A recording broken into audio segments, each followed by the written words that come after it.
आदाब नाजरीन, आप देख रहे हैं मैक्स मीडिया सबा के साथ। मादरी ज़बान और मुसलमान। आप कुछ नहीं कर सकते तो अपने बच्चों को दो चीज़ें सिखा दें, एक दीन और एक इसकी मादरी ज़बान।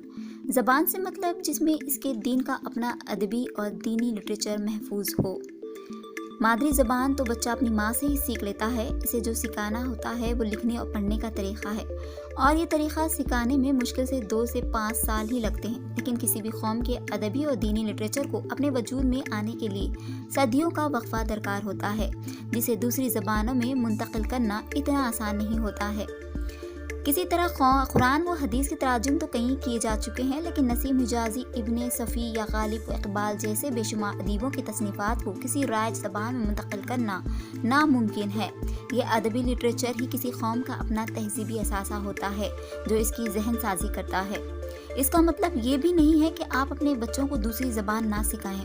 अदब का ज़ख़ीरा भी इसी कौम के पास अफराद में होता है, जिसके अंदर अहले दानिश कई ज़बानों पर अबूर रखते हैं। ख़ास तौर से हिंदुस्तान जैसे मुल्क में मुसलमानों की अपनी मजबूरी है कि वो अपनी माशी ज़रूरियात के लिए अपनी मादरी ज़बान के अलावा इंग्लिश ज़बान पर भी अबूर हासिल करें।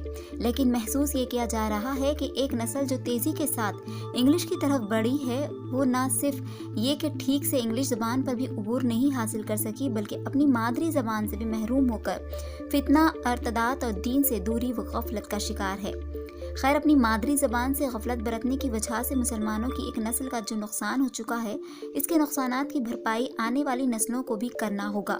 बाकी आने वाले हालात जिस तेज़ी के साथ करवट ले रहे हैं, इसे समझने या मुख्तलिफ रजाली फितनों से बचने के लिए हमारे अकाबरीन के लिटरेचर और कुरान व हदीस की रहनुमाई लाजमी होगी।